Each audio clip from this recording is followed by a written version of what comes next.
It's our mind that is responsible for our bondage or freedom.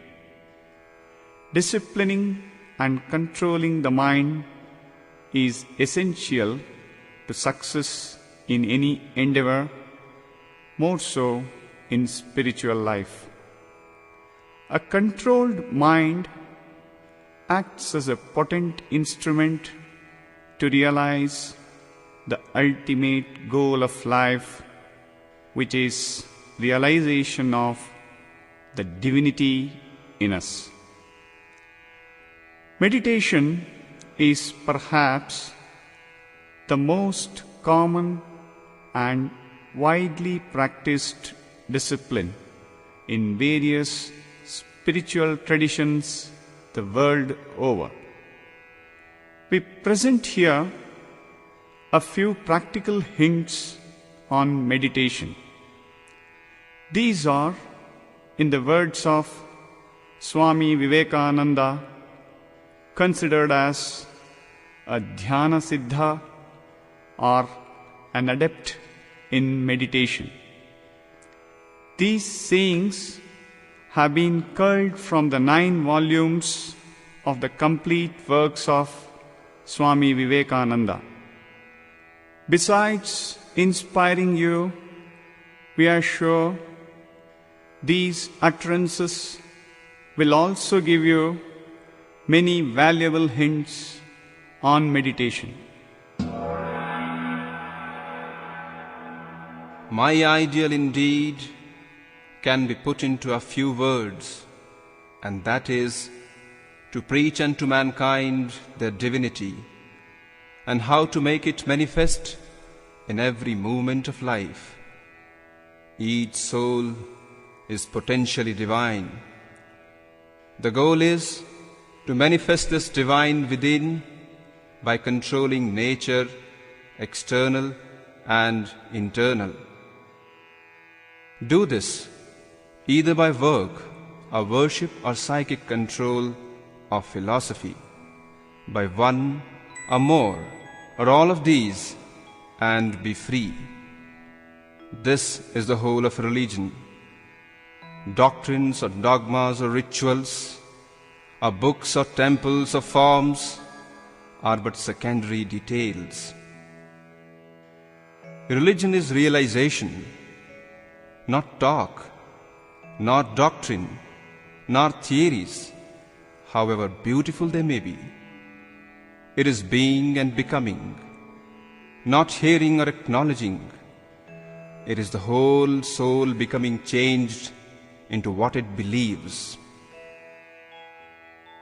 We may study books all our lives. We may become very intellectual, but in the end, we find that we have not developed at all spiritually. To quicken the spirit, the impulse must come from another soul. The person from whose soul such impulse comes is called the Guru, the teacher. And the person to whose soul the impulse is conveyed is called the Shishya, the student. There is nothing higher and holier than the knowledge which comes to the soul transmitted by a spiritual teacher. The greatest help to spiritual life is meditation. In meditation, we divest ourselves of all material conditions and feel our divine nature. We do not depend upon any external help in meditation.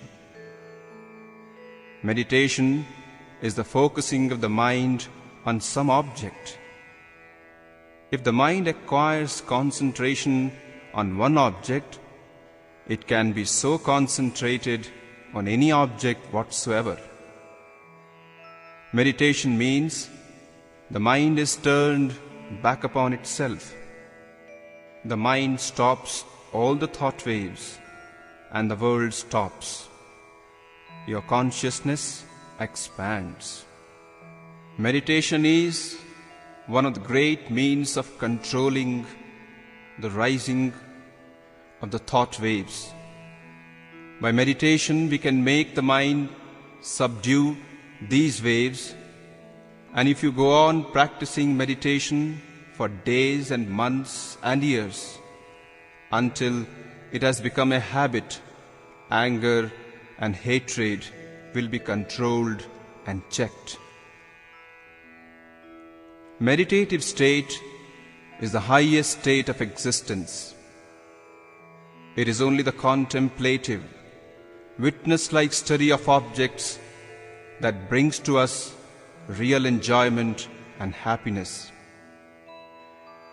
The mind is like a lake, and every stone that drops into it raises waves. The bottom of a lake we cannot see, because its surface is covered with ripples. It is only possible for us to catch a glimpse of the bottom when the ripples have subsided and the water is calm. The bottom of the lake is our own true self.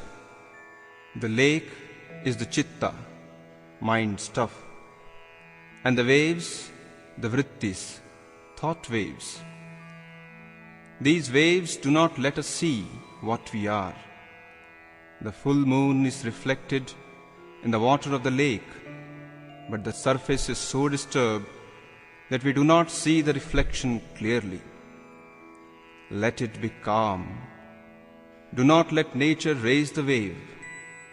Keep quiet, and then, after a little while, she will give you up. Then we know what we are. The science of Raja Yoga proposes to put before humanity a practical and scientifically worked out method of reaching this truth. The goal of all its teaching is how to concentrate the mind, then how to discover the innermost recesses of our own minds. In the study of this yoga, no faith or belief is necessary. Raja Yoga proposes to start from the internal world, to study internal nature, and through that control the whole, both internal and external. As each science requires certain preparations and has its own method which must be followed before it could be understood, even so in yoga. Raja Yoga is known as the Eightfold Yoga because it is divided into 8 principal parts. These are: first, Yama. This is the most important and has to govern the whole life. It has 5 divisions. 1. Not injuring any being by thought, word or deed. 2. Non-covetousness in thought, word or deed. 3. Perfect chastity in thought, word or deed. 4. Perfect truthfulness in thought, word or deed. 5. Non-receiving of gifts. Second, Niyama. The bodily care, bathing daily, dietary, etc. Cleanliness, contentment, austerities, study and self-surrender to God. The purification of the body by water or other materials is the external purification, as bathing, etc. Purification of the mind by truth and by all the other virtues is what is called internal purification. Both are necessary. Repeating the Vedas and other mantras by which the sattva material in the body is purified is called study, swadhyaya. What is meant by study? Study of those books which teach the liberation of the soul.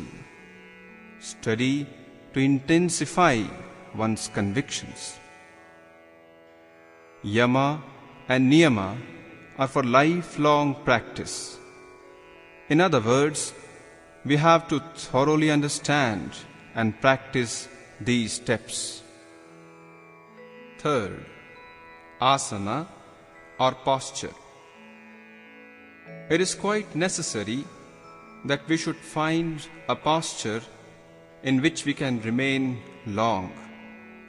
That posture which is the easiest for us should be the one chosen.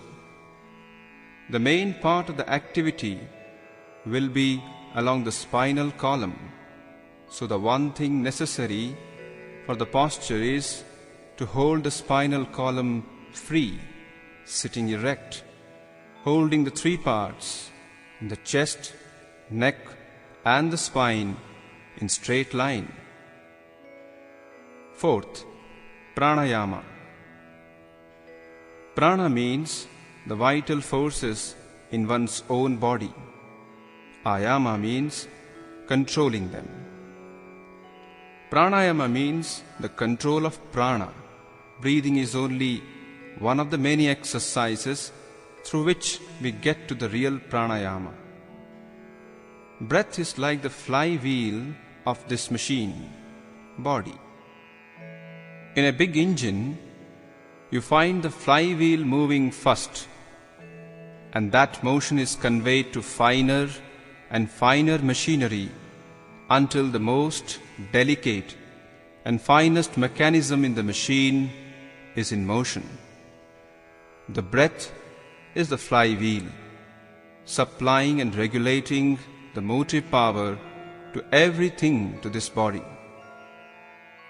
By laying hold of and learning to control breath, we grasp the nerve currents, our thoughts, and lastly the prana, controlling which we reach freedom. Fifth, pratyahara. The indriyas, the organs of the senses, are acting outwards and coming in contact with external objects, checking the outgoing powers of the mind, freeing it from the thraldom of the senses, and bringing them under the control of the will is what is called pratyahara, or gathering towards oneself. Sixth, dharana. Concentration on one subject. When the chitta or mind stuff is confined and limited to a certain place, it is dharana. Fixing the mind on the lotus of the heart is what is called dharana. Seventh, dhyana. Limited to one spot, making that spot the base, a particular kind of mental waves rise. These are not swallowed up by other kinds of waves, but by degrees become prominent, while all the others recede and finally disappear. Next, a multiplicity of these waves gives place to unity,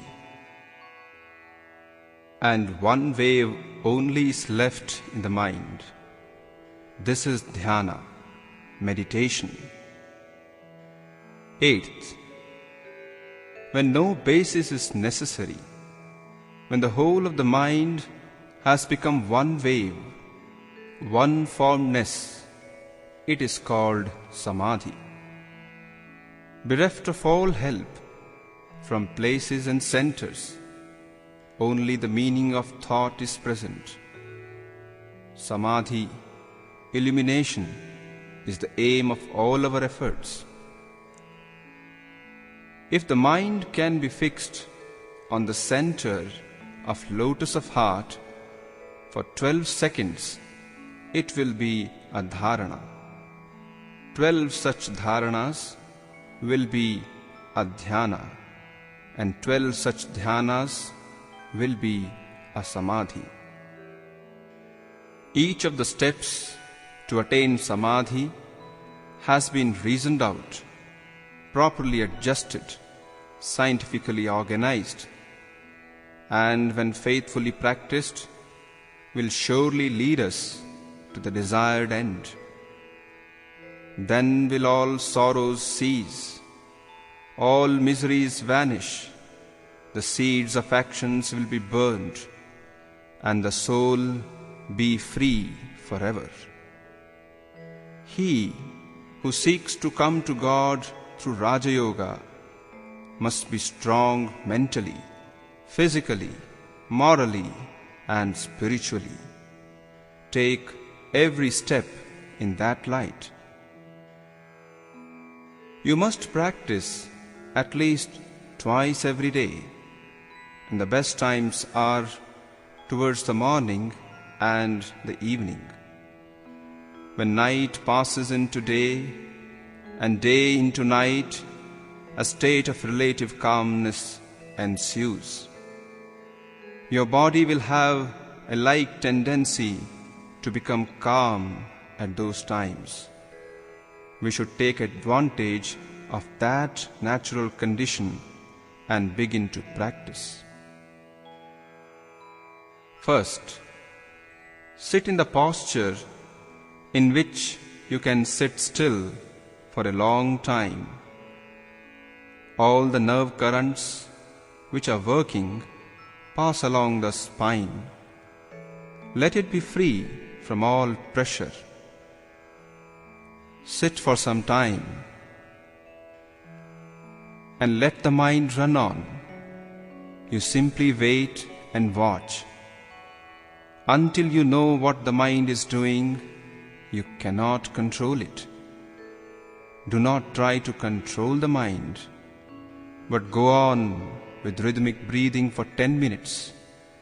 The heart will become peaceful. Take a deep breath and fill the lungs. Slowly throw the breath out. And now, tell your body that it is strong. Tell your mind that it is strong, and have unbounded faith and hope in yourself. It quiets the mind.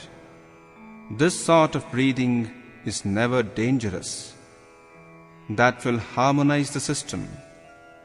When you have practiced this for some time, you will do well to join to it the repetition of some word as Om.